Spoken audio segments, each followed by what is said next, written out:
What's up everyone, OJ here. Welcome back to another video. Today we're going to be taking a look at the new Nintendo Switch. Not officially named the new Nintendo Switch, but the new Switch version 2, version 1.5, whatever you want to call it, that has the better battery life and also a couple other things here and there after doing some tests. Now, the first thing that I want to say here, guys, this is not a major upgrade. This is not a major upgrade. This is not a Nintendo Switch Pro. This is not a new Nintendo Switch like a Nintendo 3DS to a new Nintendo 3DS. This isn't anything like this. This is simply replacing the current model of the Nintendo Switch with a little bit better model of the Nintendo Switch. That's all it is when it comes down to it. However, I've noticed a few changes in this new Nintendo Switch that actually makes it a good option if you're looking to finally jump into the Switch library of games and everything. Now, in this video, I am going to go over some of the stuff that I tested portable mode and also with dock with some of the most popular games and also games that have caused some talk when it comes to performance and stuff. So, for example, The Legend of Zelda Breath of the Wild and also games like Xenoblade Chronicles 2. Now, another thing that I want to mention about this new Switch is that it's still the same price, okay? So for those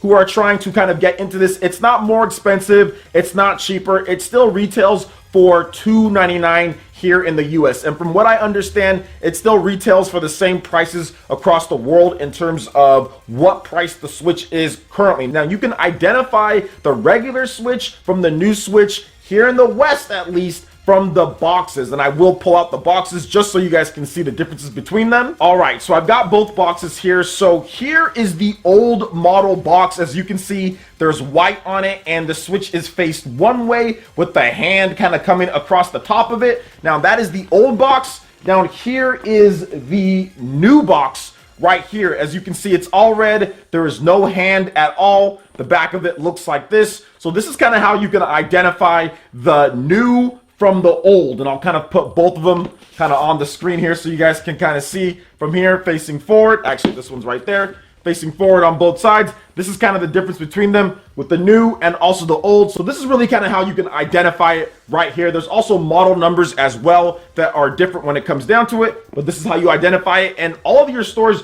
should be getting this one. There are still some ghetto stores out there like my Walmart that was carrying a bunch of new shipments of these, and I'm like, what is going on here? So I don't know what they're doing here, but I went to my GameStop and I was able to pick this up last week. Now let's go ahead and get into the stuff that you guys want to know the most when it comes down to it. How is the performance? What's up with the battery time? What's up with everything with this? Now, there are two major benefits of the new Nintendo Switch model. One, the battery life is a lot better than the standard Switch. Now, I tested a number of the most popular games from Super Smash Bros. Ultimate to Splatoon 2. I also played Xenoblade Chronicles 2, Legend of Zelda Breath of the Wild, and what I found out was this. Roughly around 50% or so, you can pretty much double up what you got before. So Legend of Zelda Breath of the Wild for me lasted around 2.5 to 3 hours normally on a charge. This is with Wi-Fi off, so if the game doesn't use online,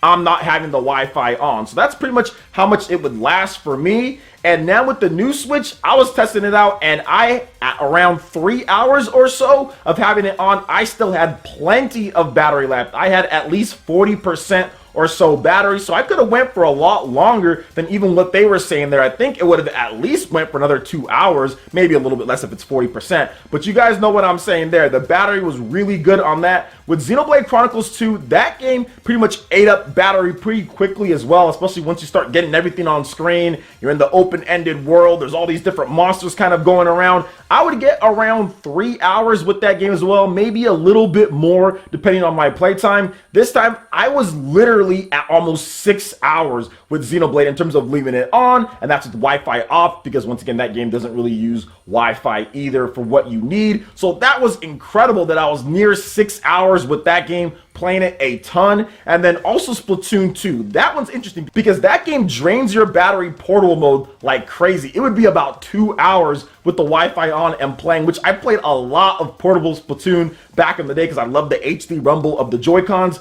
And with this one here, it actually was a lot better. After about 2 hours of playtime, I still had 50% battery plus. So the battery is so much better. It's right around accurate in terms of what Nintendo says. Anywhere from before it was like, what? It would be about 3 hours with Legend of Zelda Breath of the Wild. Now it's about 4.5 hours. The cap is probably like 9 hours, what Nintendo's saying. I didn't even test indie games. Those would already last pretty good on the regular one. And now with this new Switch battery, it is a lot better. So that is one of the huge advantages if you don't want to buy like a bigger, bulky battery clip or something like that for your Nintendo Switch. This is a very good option. This is a very good option for you. Now, another thing that I noticed, which maybe I was wrong on this, I'm not 100% sure for everybody, but I downloaded a 2.2 gigabyte file update because I was doing something with Legend of Zelda Breath of the Wild to get my testing done. I made a couple mistakes and I messed some things up, but overall, I was still able to get my testing done. And what I saw is that there was like a 2.2 gigabyte update when it comes to Legend of Zelda because you need to download all of the different DLC. I had the season pass and everything, all the different updates,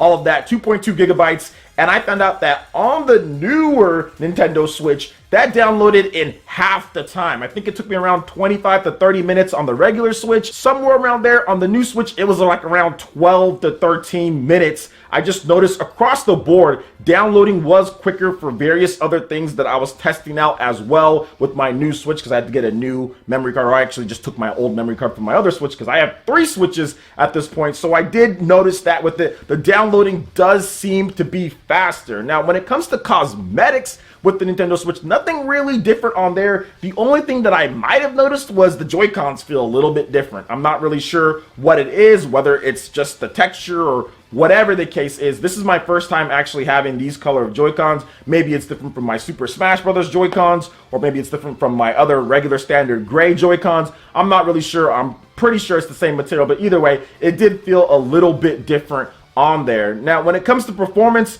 with games, it still has the same performance problems or issues that you've played, like let's say Legend of Zelda Breath of the Wild. Like I went to the forest, right, and it was still lagging there unless you zoom in. If you zoom in and it doesn't get the draw distance, then of course it runs more smoothly at 30 frames, but if you zoom out, it does get a little bit choppy. Same thing with the new Nintendo Switch, it doesn't fix that. I thought there might be some differences with Xenoblade Chronicles in portable mode. That is not the case either. It's still the same when it comes to Gourmet. I mean, maybe it ran a little bit better, but there's no way for me to know without actually hooking something up Digital Foundry style and testing it out. So we're going to have to wait to what they have to say on there, but I don't think there's going to be many differences, if any differences at all. Now, I tested docked as well. Once again, same thing across there. Xenoblade is Xenoblade, Zelda is Zelda when all this, and really there isn't much of a difference from what I can tell. Now, once again, we still need to test it out and see, but it does seem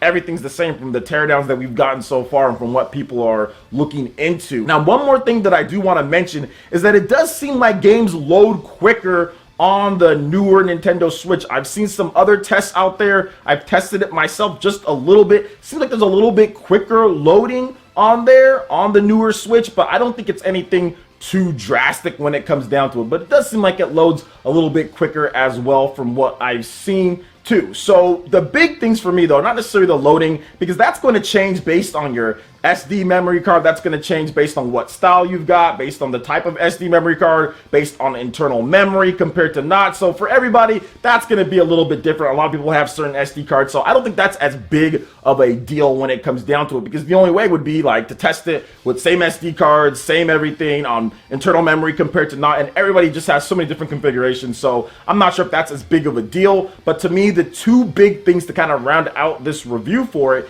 is the fact that it has way better battery life, and the downloading speed seems like it's a little bit quicker as well. Now, when it comes to potential issues like with the Joy-Cons and all of that, we still have to wait and see. From what I understand, Nintendo did change around, I guess, where they put like an antenna with the Joy-Cons, and these are more of the newest one, right? These are the newest ones that they have, but it doesn't seem like they've really changed too much with the Joy-Cons when it comes down to it. So there is a potential for still getting drifting, but we have to wait and see on that one. From what I understand it'd be tough to even fix the problem in general, considering how thin the Joy-Con is and the type of controller it has, but we're gonna have to wait and see. From what I understand though, I was playing a lot of portable and there was no drifting on my Joy-Cons just yet, but that doesn't mean that it won't happen in the future. So that essentially wraps it up for my review of the newer Nintendo Switch, the new, I would say, big battery Switch version 2 or whatever you want to call it. That is it for the review here, but I will say this: if you're someone who already has a Nintendo Switch